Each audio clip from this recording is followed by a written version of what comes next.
All right, guys, welcome back to your Everything College Football podcast. Today, me and Nick here, we're doing our preview and prediction for a very intriguing game going down in upstate New York. Syracuse hosting Miami. Hurricanes 10.5-point favorites, 67.5 to the total.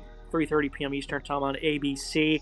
Getting things started with the Hurricanes offense. Cam Ward, he's a big reason why. He really is the main reason why they're putting up 45 points per game this year. 343 passing, 34 touchdowns, 7 picks. Has another 4 rushing as well. This guy's a technician from under center, incredibly calm, cool, collected, precision passer that can hurt you at all different levels, operates this offense at a very fine tune. It's been incredibly hard to slow them down, and the only reason Georgia Tech did is because they completely hoarded time of possession.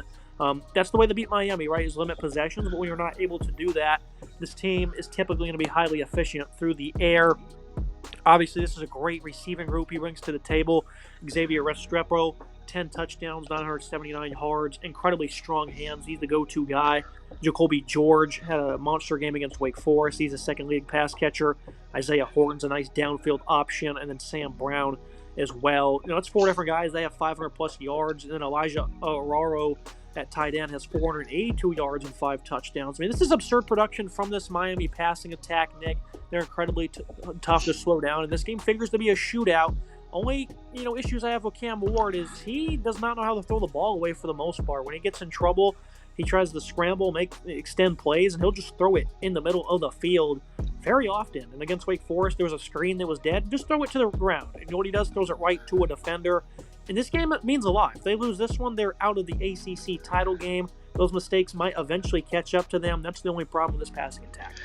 High stakes game, upstate New York for the Miami Hurricanes, who travel here having, on the paper they blew out Wake Forest, but did not look impressive in that game. Certainly was a lot closer than the score indicated. They really did backdoor cover that spread eventually at home last Saturday. Now they travel to the Dome, playing a Syracuse team that's playing really good football. This is a great passing attack, though. Cam Ward playing himself in the conversation as being the first quarterback taken off the board in April, potentially maybe taken by a team from the New York metropolitan area, although they play in New Jersey, a team that is long-suffering and just cut their terrible quarterback who they paid a lot of money to for no reason. Cam Ward is a really good quarterback who's having a great season, and they figured if you plugged him in that he would be really good here in this system. 67% comp rate, 3,700 yards passing, 34 touchdowns to 7 picks. The picks are a bit concerning. I think it is fair that he should probably throw the ball away a bit sloppy sometimes. You really just got to have better head on your shoulders there. That's something that I think will be talked about during his draft process. I don't know if it's going to cost him in this game potentially, but it certainly is an opportunity to do so. This Q secondary has shown an ability to get picks on occasions so far this season. This is a great passing attack with a great wide receiver room that's very deep, has a lot of different weapons he can hit. Multiple guys have at least 45 receptions, that is. Jacoby George, Isaiah Horton, and Xavier Restrepo all have at least 45 receptions. George, 607, 13.5, and 7 scores on his 45 grabs. Restrepo leading the team with 979, 16.3, and 10 scores, while Isaiah Horton has been really good as well. 54 receptions for 603 yards, 11.2, and 5 scores for him. Really good numbers. Sam Brown, Elijah Arnorno has been a really good tight end with 5 receiving touchdowns as well. Damian Martinez has been okay as a receiver out of the backfield. Elijah Lofton has been a decent tight end as well with 12.1 yards per grab and 1 score for him, or 16.6 yards per grab and 1 score for him. This is a high volume attack that's going to attack you over and over again. They're going to try to really run up the score through the air. 360 yards per game through the air, 3.3 touchdowns per game through the air. Really impressive numbers, to be honest with you. You look at a rushing attack that is more than complimentary. I would say they've been kind of inconsistent throughout the year. Physical rushing attack led by Damian Martinez has never really been an X factor this year like we envisioned he would be. 739 and 8 touchdowns, though he's still going to get 12 attempts a game. He can certainly grind you down with his physicality. Mark Fletcher is also a big back with some nice speed, sitting right at 500 yards. Jordan Lyle's gotten in garbage time, has been able to be an explosive runner. Incredibly deep backfield here for Miami, 181 yards per game. They have been quiet in games like Duke and Georgia Tech. They haven't been all that great against Cal. They were kind of quiet. So this rushing attack certainly can go, rogue sometimes. You look at the offensive line. Markel Bell, Jalen Rivers have been both playing at left tackle. Rivers was playing, both spots, left tackle and left guard against Wake Forest. Typically, Matthew McCoy would be the starter at left guard spot. Zach Carpenter's been a really good center in terms of pass protection. Run blocking's been a weakness. Inez Cooper, more of a weak link at right guard, right tackle. Francis Mauagoa, 0 sacks allowed this season. Pretty good offensive line here. that many issues to think of. They have some great size, some nice leadership as well. Cam Ward typically has plenty of time, and when things break down, he never seems to walk into sacks. So no issues with this offensive line here, Nick. I think they'll probably be in for a stout day, but going up against Fadil Diggs is certainly going to be a challenge. This is an offensive line that's been pretty solid at times. I do like what this unit's been able to do. There's some good pieces. I do worry a little bit about right guard. Right tackle has been really solid. I like what some of the left side of the interior has been able to do. This rushing attack is a decent enough unit, in my opinion. Damian Martinez has been really solid. Good complimentary back, 739, 5.5 yards per carry, 8 touchdowns for the former Super Bulldog weekend visitor. Mark Fletcher Jr. has been really solid, 449 yards rushing, 5.7 yards per attempt, and 6 scores for him. Good numbers there. This is a solid rushing attack that complements this offense that is really high flying. You don't need this rushing attack to be super incredible. They just got to be complementary, and 181 yards per game, 5.5 yards per carry, and 2.3 scores per game is good enough in my opinion. This Miami offense is really fun to watch, a really great unit overall, and they're going up against a defense that's been a little bit shaky at times, and an opportunity to be involved in a shootout upstate in this one. Now we move to the Syracuse offense. This is a unit we really thought would be good this season. I think they've certainly exceeded our expectations, though. 32 points per game. Kyle McCord under center leading the way. Obviously hit a terrible game against Pittsburgh back in October, 5 interceptions. They got blown out in that one. Some were on him. A couple of them were tipped balls, dropped passes, whatnot. Since then, he's bounced back. Over the last 4, they're 3-1, only 1 interception over that span. 3 straight games with no interceptions, and that's with him throwing 46-plus times in those 3 contests. So this guy's doing a much better job protecting the football. 470 yards against UConn, put on an absolute clinic. Completing 65% this year, almost there at 4,000 yards passing. This is a guy that's been a gunslinger, and I'm very happy that this is the offense they've decided to run with, because we thought, Nick, they should just let him toss the rock around as much as he wants, and he's got a couple of games this year of 60-plus attempts. This is almost an air raid offense, you would think, of how much they throw it. 47.5 attempts per game. McCord's been tremendous as of late. I love the receiving group. Aronde Gadsden at tight end, a legit player who's going to be playing on Sundays. Him and Jackson Meeks both have over 800-plus yards and 5 touchdowns each. Trevor Pena has been a nice, versatile player, 743 and a team-high 6 touchdowns. Also leads them with 73 receptions. Daryl Gill's been getting involved a little bit more. Umari Hatcher, Justice Ross Simmons, he's finally healthy, and he's making a couple big plays over the last month. And then Clint Allen, of course, at running back. We'll talk about him as a big-time pass catcher. This passing attack is tremendous, Nick. McCord is very good. When he's protecting the ball, he's very hard to slow down. This guy's a tight window thrower. Takes a lot of risks, of course. And as of late, they've really been paying off. And you're going to see the same against Miami. Kyle McCord, interceptions is certainly a concern, right? 12 interceptions this year is a bit of a shocking number. And that performance against Pitt was a really horrendous one. But outside of that, he's been really good for this team. 522 passing attempts, 65% comp rate, 3,900 yards passing, nearly 4,000, 26 touchdowns. The turnovers is a bit of an issue, but when you have a high-volume attack like that, you are going to turn the ball over statistically. That's just how it's going to go. His interception ratio is still only 2.3%, so that still is a really good number. He just slings the ball a ton, and I like that they're able just to attack and go through the air. There's really a good opportunity here when they plug McCord in.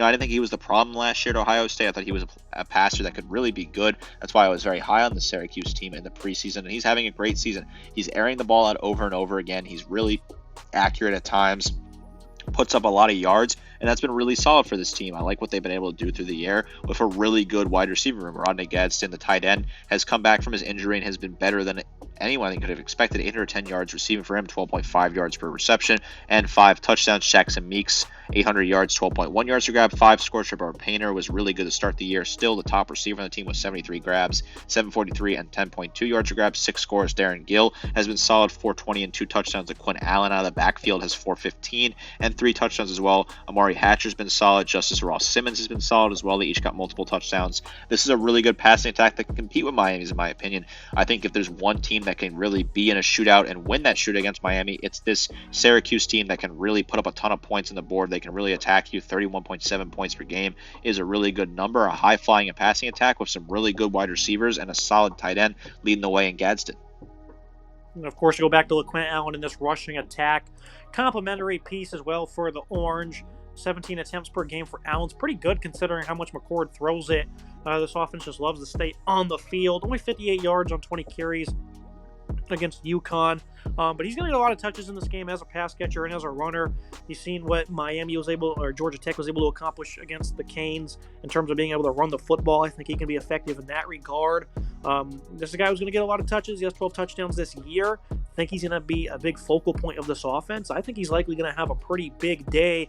Nick, what are your opinions on LeQuint Allen, a team that's, Miami, that's allowed a lot of big plays this year, and Allen, he can provide a lot of those. I like LeQuint Allen a lot, and he's a really good receiver in the backfield, but also is a really good traditional running back at his position.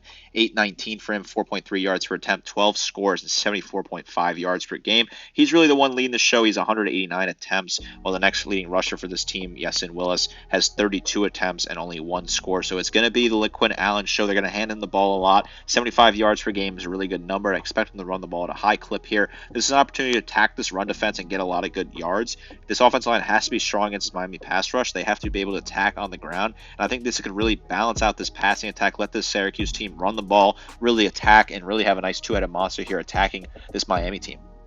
And you look at the Syracuse offensive line, it's certainly provided opportunities for the opposition throughout the year. Big news for them at left tackle, though. Demetrius Witherspoon's really struggled for the most part this year. And he's still gotten some snaps at left tackle. They've been going back and forth with him and David Wohlabaugh. And Wohlabaugh, over the last 3 games, he's played 40-plus snaps at left tackle, and each of them has allowed only 1 pressure and no sacks. I think he's going to be the left tackle moving forward. Witherspoon was abysmal against Boston College. Gave up 2 sacks in that one, got benched. So I think they might be starting to figure things out a little bit. Jacob Bradford's been really good at left guard. Center, Jayorn Reed, has been a bit of a struggle point there.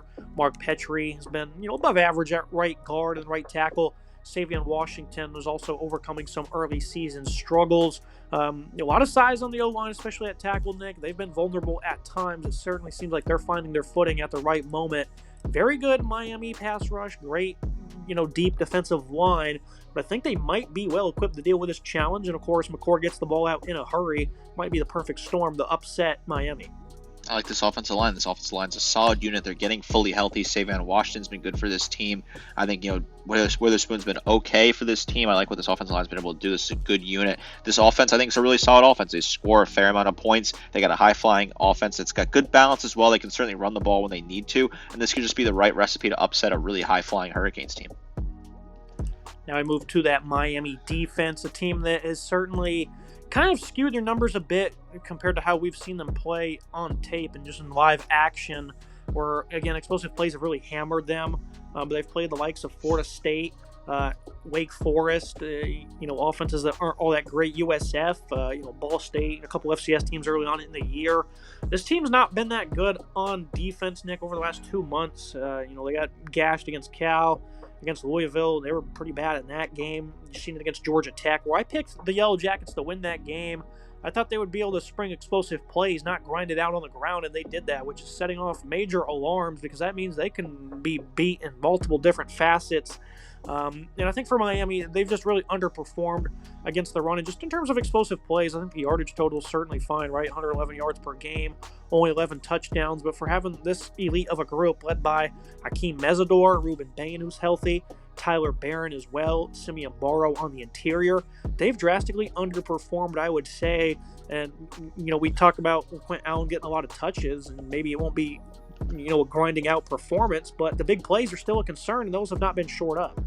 This is something that's certainly concerning for this Miami defensive line. This is a unit that's struggled at times, and they've underperformed this year in multiple occasions, and I think LeQuint Allen could certainly take advantage of that. Tyler Barron has been really good for this team, probably their best pass rusher, 33 total tackles, 9 tackles for loss, 4.5 sacks for him. Hakeem Mesidor, 28 total tackles, 7 tackles for loss, 4.5 sacks, while Simeon Barrow has 28 total tackles, 8 tackles for loss, 5.5 sacks. Maybe he's your best pass rusher if you want to look at it that way. I think I would take Barron, but these are 2 players that need to have a good day here against this Syracuse offensive line. Ruben Bain, 21 total tackles, 6 tackles for loss, 3.5 sacks. For him, C.J. Clark, 17 total tackles, 2 tackles for loss, and Ahmed Moten as well, 14 total tackles, 3 tackles for loss, 1 sack. This unit has to be good here. They cannot get beat against the run. They got to put pressure on the Cuse quarterback, make McCord make mistakes. They got to find a way to get some sacks here. They got to be strong. They really have to have a good day here. Of course, the middle of the defense, they've been good, but kind of quiet. Francisco Malgoa hasn't really been a stat sheet stuffer like he was last year. Still a good run defender. Really struggled in the tackle, though. Not that great in coverage. Wesley Bassane, though, on the other hand, has been very good in coverage, pretty good run defender as well, and a more efficient tackler. These two linebackers are going to be the main ones on the field. Jalen Alderman will get on the field as well at times. And Jaden Harris, versatile DB, he'll play a lot in the box. Again, kind of a quiet linebacking group, though they'll have to be big in this one. Moving to the secondary, I think this is the biggest concern, Nick, because this group has just not really proven much this year. OJ Frederike, I think he's been good in coverage this year, the top corner. Jadaeus Richard underperformed. Deani Hill, Daryl Porter, a veteran. None of these guys have really stood out at corner, and this was going to be the biggest weak point, I thought, on Miami coming into the year, and they just really haven't figured it out. Porter plays a lot in the slot. Michelle Powell's been playing a lot recently. He's been great coverage. In terms of run defense, though, certainly the pure opposite. He had a big pick six, though, against Wake Forest. So this is a guy who can make a lot of plays for you. He's one of the veterans in the back end at free safety. He'll play some rover slot as well. What do you make of the secondary, Nick? Because big plays have been the thing for them galore. Wake Forest had like a 17-yard drive, and if it wasn't for that Powell pick six, the game could have been completely different because it was still a one-score game in the fourth quarter. So red flags all over the place. The secondary, this is the last week of November, they're just not that good. Certainly some red flags for the secondary linebacking core. Francisco Mwaga leads the team in tackles, 75 total tackles, 9 tackles for loss, 2 sacks, plus a pick, 5 pass breakups. Certainly a bit underperforming his expectations.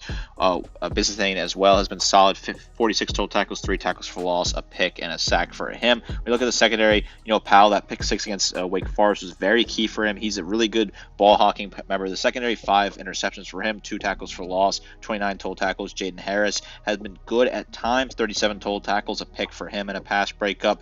Deani Hill, 27 total tackles, tackle for loss, and a pass breakup. Jadaeus Richard as well for this team, 27 total tackles, 2 tackles for loss, 3 pass breakups. Daryl Porter Jr., 24 total tackles, 6 pass breakups, while Jalen Alderman has been okay in the slot as a linebacker, moved him around a little bit, 23 total tackles, 3 tackles for loss. Malik Bryant has been an okay linebacker as well, while DJ Frederike has been okay, 21 total tackles, and a pick for him. This secondary is going to get tested in this game, right? Syracuse is going to attack you over and over again, and the secondary has shown a lot of weaknesses at time this season. They got to find a way to pick off McCord. They got to find a way to be confident, stand up strong here, because he's going to hit you over and over again. It could be a very long day for them if they do not have a strong performance early on and really get a nice couple of plays, maybe a pass breakup or 2 or a pick to set the tone early in this game. And the numbers do suggest this is a good secondary. They have 14 interceptions on the year, a lot of those coming against weaker opponents. Duke, though, had 300-plus passing and 3 touchdowns in a game that was very competitive until they pulled away in the fourth quarter. They played Florida State. No one cares. Georgia Tech and Wake Forest each had 99 yards each. Both had under 20 attempts. Georgia Tech wasn't trying to throw the football downfield at all. And Wake Forest, they're obviously a team that likes to run the football a lot, and their quarterback really isn't that good. So the numbers are incredibly skewed. The secondary is just not that good for Miami. Now you move to a Syracuse defensive group that's also really underperformed. We thought this team would be good, 8-9 wins this year, but we thought the defense would be a lot better than they have been. They've really seemed to struggle against weaker opponents, though. UConn was pretty effective running the ball. Cal as well, both had over 7 yards per attempt. Both of those teams were playing from behind, so that certainly took them out of their element. Gave up 250 to VT, 300 plus to Boston College. So it's been, battle-tested run defense over the last month. Maybe Miami looks to do that, try to slow the game down and just pound it down the Orange's throats, but I just don't know if that's going to be in the script for them too much. Syracuse, though, when you look at their defensive line, of course, Fadil Diggs is a phenomenal edge rusher. You can count on him to make some plays in this game. He's all right against the run. Murad Watson has been a good run defender on the interior. Rashad Perry as well. Chase Simmons hasn't been all that great. Dennis Jacquez, Isaiah Hastings. This isn't that great of a D-line. I know injuries have certainly beat them up a good bit. Kevin Jabbody's been out for most of the year. That's not certainly the run defense really took a dive when he went out. Do you think they're going to get exposed here against Miami, Nick? Or even if they do have some struggles, they can still win the game? I think they can certainly have an opportunity to be strong against the run and be strong in general and get some opportunity to put some big pressure on this Miami offense. I think this is a big opportunity for them to do so. Fadil Diggs is a great player for this team. 42 total tackles, 13 tackles for loss, 6.5 sacks. Expect him to have a big day here. Chase Simmons has been good. 19 total tackles, 2 tackles for loss. Murad Watson, 19 total tackles, 2 tackles for loss for him. Rashad Perry, 17 total tackles, 3 tackles for loss, 1.5 sacks. While Dennis Jacquez Jr., 15 total tackles and 2 tackles for loss plus 1.5 sacks. Decent enough numbers here. They've gotten punched in the mouth against the run recently, but overall, I do like what this group can do. This is a unit that Diggs is led by off the edge. They're going to put pressure on Cam Ward. They're going to make him, feel a little uncomfortable here. I think they got to put a lot of pressure on him early, stuff the run, and make sure that there's no opportunity to have a balanced attack for Miami. This pass rush for Syracuse outside of Diggs isn't all that great. Getting Marlon Wax back is big, but King Joseph Edwards, he had 3 sacks against Hollycross early on in the year, and that still has him as 3rd most on the season. So they don't really get much outside of Diggs, and then Wax, of course. His return's been great for the linebacking group. I think it's also kind of alarming, though, that he came back at the same time the run defense really didn't get any better. But I think playmaking certainly has taken an uptick with him back at linebacker. He's a phenomenal player. He's typically a pretty good run defender, very nice tackler, can be exposed in coverage. Same goes for Justin Barron, who's really had to step up, though, this year, coming down from safety to a full-time linebacking position. He's been a phenomenal run defender this year. These are 2 good linebackers, Nick, and again, even though they've really struggled as of late, these guys can make plays. Same goes for Derek McDonald as well. I'm confident in the linebackers' abilities behind this home crowd to step up and make plays. McDonald doesn't get on the field as much, but these are 3 capable backers here that can certainly win the game. I like these linebackers a lot. Barron has really converted into a solid linebacker for this team. 79 total tackles, 7 tackles for loss, 2 sacks, a pick, 2 pass breakups, leading the team in a lot of categories. Really good player, Derek McDonald. He's been good at rotational reps, 53 total tackles, a tackle for loss for him. While Marlon Wax is the key that has returned here. 32 total tackles, 6 tackles for loss, 4.5 sacks, a pick. He's really good. You move him in there, you put pressure. If you want to get a blitz going, he's a good guy to get pressure on Cam Ward. Wax has been solid since coming back. He's been really good in 6 games this year. He's a big key to this defense. He's got to have a big day if Syracuse wants to win this game. You look at a secondary that's also kind of struggled in terms of allowing big plays. I think this is a more talented group, though. Clarence Lewis, Jaden Bellamy, 2 pretty good corners out here. They're starting to be confident in their playmaking abilities in this contest. Devin Grant in the slot. He's been a bigger vulnerability. He hasn't really been that great in coverage. He's been a weak tackler. And then Deuce Chestnut, his return has been pretty emphatic for this team. Even though he's had a lot of inconsistent play, Elijah Clark gets on the field a lot as well. So you got 2 sound safeties. Again, this is a more talented group, I'd say, than Miami's currently. This is a secondary that's also kind of underperformed. They only give them about 200 yards per game. Same goes for them, though. Kind of skewed numbers where they're kind of getting beat up on the ground. Pittsburgh wasn't on the field a whole lot. BC only tried 13 attempts. Against Cal and UConn, though, they were pretty solid, and they don't seem to give up too many yards. Big plays can certainly hurt them, though, but I think they're in for a strong showing in this one, Nick. I really like what the secondary can bring to the table because I really think it is a talented bunch. And in games like this, they'll elevate. I do like the secondary. They got some good pieces. Elijah Clark, 54 total tackles, 3 pass breakups, 3 tackles for loss for him.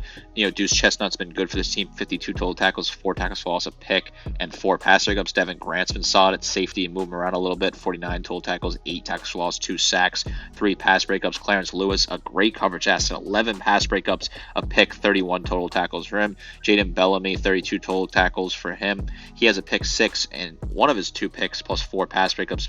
Barry Buxton has been okay as well. 19 total tackles, a tackle for loss, and Davion Kerr has been good. 11 total tackles and an interception for him. The secondary is going to get tested, right? Cam Ward's going to attack them over and over again, but they've been strong in some games so far this season. This is a good secondary. They're inconsistent, but just be smart, make some good plays, get an interception or 2, and keep yourself in this game. I like the opportunity for the secondary to be solid here and have a decent day. Looking at the tail of the tape, team comparisons. I know this one's going to be crazy. Miami fans might not like it, but I think both of these teams at quarterback and receiver are even. I know Ward's having a historic year. Let's not act like McCord isn't a gunslinger who's been willing his team to victory with his production as well, though. And they're pretty darn deep at wide receiver as well. Maybe not the same high-end talent compared to a Restrepo, but those are even, quite frankly, Nick. I think running back will get the edge for Miami, and I think in the trenches they'll have the edge in that linebacker as well, even though Syracuse might be able to pull that one in their favor, and I think the secondary gets the nod as well. These are all over the place, and I certainly think people won't be happy with them, but I think this is the truth, especially at quarterback and wide receiver.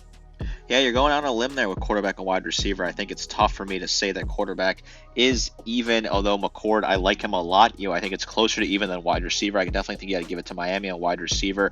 But I could see your case for both of those. I think the secondary getting the Syracuse getting the odd and nod there makes sense to me. The rest of these odd nods make some sense. Although maybe you give LaQuinn Allen the edge at running back. He's a really talented back that's having a great season, playing good football. Damian Martinez, I like him a lot as well. But I could see this going either way. These are 2 teams I think are a lot closer on paper than people realize.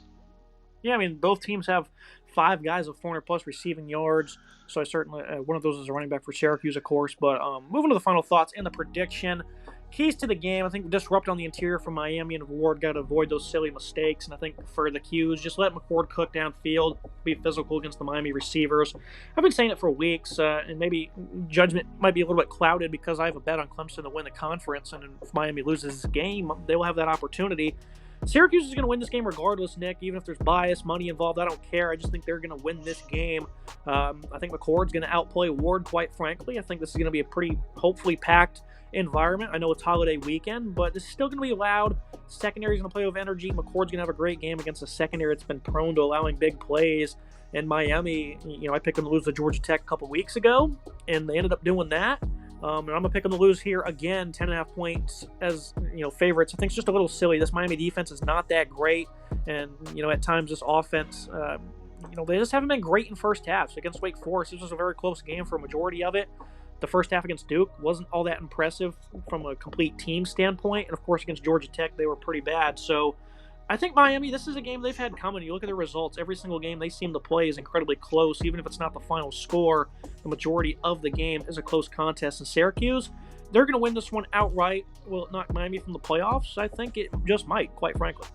I'm taking the orange in this one as well.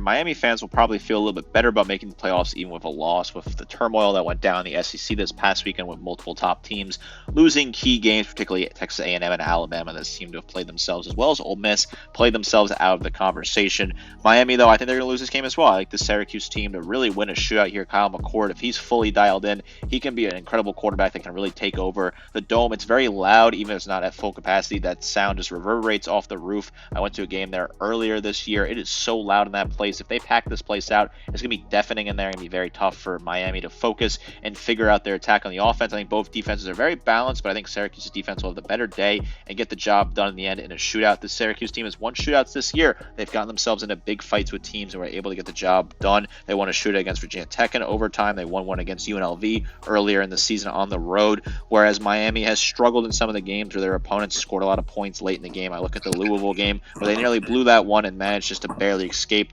against the Cardinals here. I think Syracuse is going to win this game. They're going to be competitive throughout the entire day. I certainly think they're going to cover the 10.5 point spread. I like them to win outright. This team's a very talented team. I was very high on this team in the preseason. Yes, there have been some mistakes. There have been some messy games, particularly that Pitt one, but overall, and the Stanford one as well, the game that I attended where there's some mistakes in that one, but overall, this is an incredibly talented team heading in the right direction under their first-year head coach, Fran Brown. And this would be a huge signature win to potentially knock Miami out of the playoffs at home late in November. I like the Qs to win this one. Super excited for this matchup. Really cannot wait to watch this one. Syracuse has nothing to lose in this game. Miami has everything to lose, and I certainly think you're going to see that type of aggression. You might see Miami be a little bit more scared in their boots, while the Qs, they're going to be looking to force those mistakes, and they're going to be aggressive because, again, they don't have anything to lose in this game, Nick, and that psychological effect, I think, can certainly play a big factor in the final result. I think it certainly can play a big factor in the final result, and that's something that you look at here. Syracuse, they're already going to a bowl game first time since 2020. They missed a bowl game last year. This is a Syracuse team that's riding high, having a great season. 8 wins for them is a really solid achievement in year one for Fran Brown, but getting that 9th win, the icing on the cake, would certainly be fun for the Syracuse fans. That's going to be it for today's episode. Make sure you guys like, comment, subscribe. See you next time.